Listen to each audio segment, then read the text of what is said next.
नमस्कार दोस्तों, मैं संदीप ठाकुर और आप सभी का हमारे चैनल टोटल स्टोरी में स्वागत करते हैं। दोस्तों, अक्सर कहा जाता है कि समझदार व्यक्ति वही है जो बोलने से ज्यादा सुनने में विश्वास रखता है।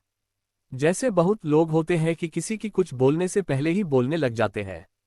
दोस्तों, मौन रहना एक कला है और यकीन मानिए ये जितना सुनने में आसान लगता है उतना ही ज्यादा कठिन भी है, जो हर कोई नहीं कर पाता क्योंकि किसी की बस की बात नहीं होता है।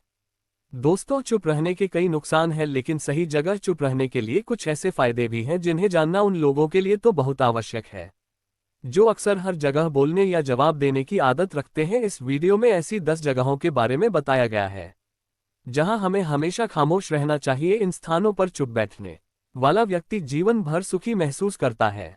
साथ ही अगर इन 10 स्थानों पर व्यक्ति गलती से भी अपना हस्तक्षेप कर दिया तो आगे चलकर वह बहुत बड़ी मुसीबत में भी फंस सकता है। तो दोस्तों, एक बार की बात है, संध्या काल का समय था। तभी एक गुरु अपने सभी शिष्यों को बुलाते हैं और कहते हैं कि कल सुबह सभी लोग स्नान करने के तुरंत बाद हमारी कुटिया के सामने उपस्थित हो जाना।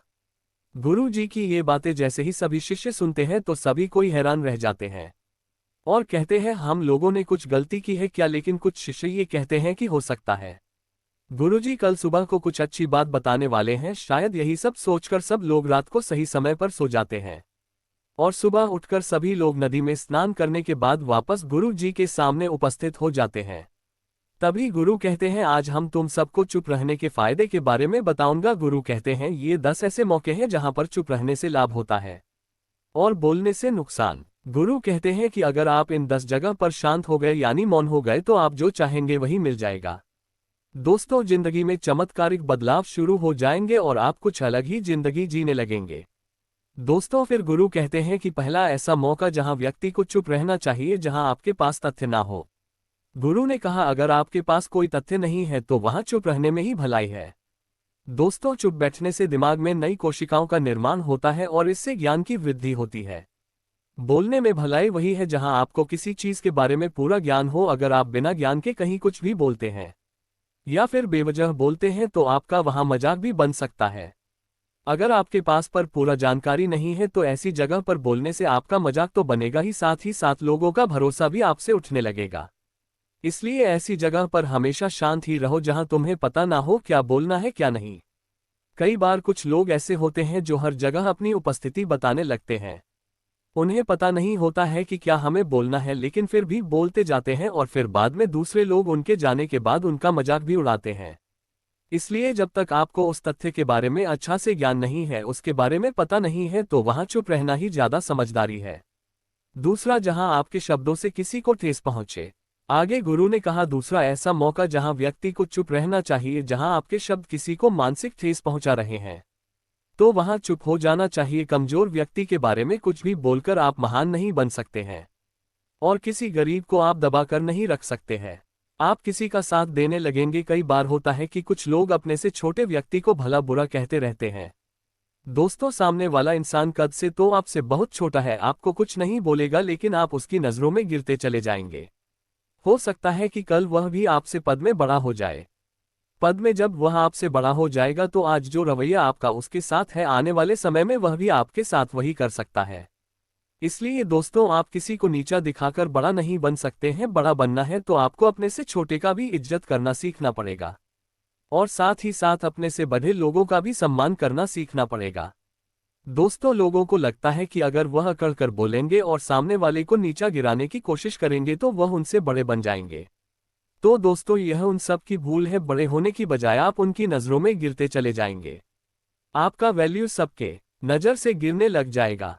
दोस्तों, इसलिए गुरु ने अपने शिष्यों को आगे कहा कि जब भी बोलना आदर भाव से बोलना, ताकि तुम्हारी बात लोगों को अच्छी लगे, और बोलने में भाई बहन माता पिता मित्र इत्यादि संबोधन शब्दों का इस्तेमाल जरूर करना। इससे तुम्हारी मान प्रतिष्ठा तो बढ़ेगी ही साथ लोगों की नजरों में तुम समझदार व्यक्ति बनते जाओगे और लोग तुम्हारी तारीफ दूसरे लोगों के पास करेंगे कि उनका बेटा बहुत अच्छा है और लोगों में आपकी प्रति प्रेम भावना बढ़ती ही जाएगी। और तीसरा बात दोस्तों, जहां पर क्रोध या घृणा करने वाले लोग हो, गुरु ने आगे कहा, तीसरा ऐसा मौका जहां पर व्यक्ति को चुप रहने में ही भलाई है। जब कोई अपना या सगा संबंधी आप पर क्रोध कर रहा हो कि आपका अपमान कर रहा हो तो आपको उस वक्त चुप रहना चाहिए ताकि सामने वाले का गुब्बारा पूरी तरह से फट जाए। अगर आप यदि सही हैं तो उससे कतई माफी ना मांगे और चुप रहकर ही सही समय का इंतजार करें। वह खुद ही आपसे माफी मांग लेगा जब उसे अपनी गलती का एहसास हो जाएगा। दोस्तों, आगे गुरु कहते हैं कि अगर आपका कोई सगा संबंधी आप पर क्रोध कर रहा हो और आप उस समय शांत हो तो यह आदर सम्मान देने की निशानी होती है।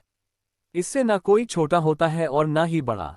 अगर आपको क्रोध आ रहा है तो आप या तो वहां से किसी का अनादर किए बिना चले जाएं या फिर चुप रहे। इसमें कुछ देर बाद उनका क्रोध अपने आप ठंड हो जाएगी। दोस्तों, किसी को क्रोध करने से आपके रिश्ते खराब होंगे। क्रोध करने से हमेशा क्रोध करने वाले व्यक्ति का ही बुरा होता है। गुरु आगे कहते हैं कि एक बार की बात है, एक सांप जंगल से भागते हुए एक राजा के अस्त्र घर में पहुंच गया। लोगों ने छेड़खानी की तो वह बहुत ही गुस्सा हो गया, जिससे वह अस्त्र घर में पड़ी हुई तलवार को लपेट कर कसने लगा और धीरे धीरे उसका पूरा शरीर कट गया। तो इसमें सांप का गुस्सा उसे ही गुस्सा से खा गया। ठीक उसी प्रकार हमारा गुस्सा भी हमारे शरीर को तलवार की भांति काटता रहता है। दोस्तों, आपका गुस्सा ध्यान से खत्म होता है। प्रतिदिन अगर आप ध्यान की मुद्रा में बैठते हैं तो आपका गुस्सा आपके नियंत्रण में रहेगा। गुरु आगे कहते हैं कि एक तो ये तरीका है कि आप प्रतिदिन ध्यान का अभ्यास करें। इससे जो आपके शरीर में हार्मोन्स गुस्से को बढ़ावा देते हैं वह तुम्हारे नियंत्रण में रहेंगे और गुस्सा धीरे धीरे कम होने लगेगा, जिससे तुम्हारा शरीर गुस्से पर आसानी से काबू पा लेगा। और एक तरीका ये भी है कि जब भी आपको गुस्सा आए तो आप ये समझने का प्रयास करो कि क्या मेरा गुस्सा जायज है या नहीं। हमें वहां पर बोलना चाहिए कि नहीं। जब आप खुद इस बात का आकलन लगा पाएंगे तो आपको खुद पता चल जाएगा कि हमें गुस्सा करना चाहिए या नहीं करना चाहिए। फिर भी दोस्तों, आपको गुस्सा आ रहा है तो आप वहां से हटने का प्रयास करें और वहां से दूर चले जाएं। धीरे धीरे समय के साथ आपका दिमाग भी शांत हो जाएगा। चौथा, जहां पर मुद्दे से आपका कोई संबंध ना हो। गुरु ने कहा चौथा ऐसा मौका जहां पर इंसान को बहुत ही समझदारी के साथ काम लेना चाहिए। यहां पर आपको चुप रहना ही चाहिए। अगर आपका किसी मुद्दे से कोई संबंध ना हो तो वहां आपका चुप रहना ही अच्छा होता है। बिना किसी वजह अगर आप किसी दूसरे के मुद्दे पर बोलेंगे या टांग लड़ाएंगे तो यह आपके लिए गलत होगा। बेवजह किसी के साथ मुंह लगना आपको हानि पहुंचा सकती है। इसमें केवल आपका ही नुकसान है। आप किसी दो लोगों के बीच हो रहे विवाद में जल्दी अपनी टांग ना अड़ाएं। अगर सामने वाला आपको बुला रहा है अपना झगड़ा शांत करवाने के लिए तो ही आप वहां पर जाएं। अन्यथा किसी के व्यक्तिगत जिंदगी में दखल अंदाजी नहीं देनी चाहिए जब तक कि वह व्यक्ति अपने झगड़े को शांत करवाने के लिए आपको नहीं बुलाता है। दोस्तों, कुछ लोग फालतू में दूसरे के विवाद में कूद पड़ते हैं। इससे उनके मान सम्मान मर्यादा पर फालतू के लोग उंगली उठाने लगते हैं। पांचवा, जहां आपके शब्दों से किसी मित्र को हानि पहुंचे। दोस्तों, गुरु कहते हैं कि पांचवा ऐसा मौका जहां पर व्यक्ति को बहुत ही समझदारी के साथ चुप रहना चाहिए। अगर आपके शब्द सामने वाले के परिवार या मित्रों के प्रतिष्ठा के बारे में बुरी झलक दिखा रहे हैं तो वहां आपको चुप रहना चाहिए।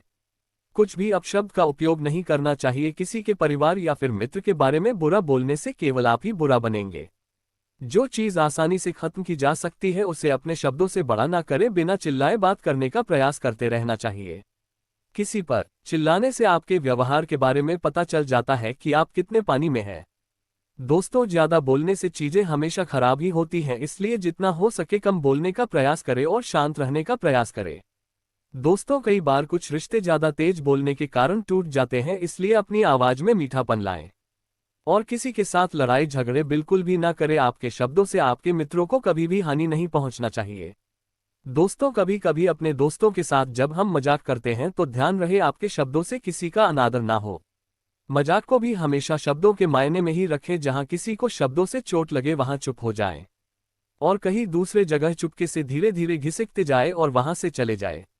ज्यादा बोलने से हमेशा नुकसान ही होता है। किसी और की प्रतिष्ठा को अपने शब्दों के माध्यम से हानि नहीं पहुंचानी चाहिए।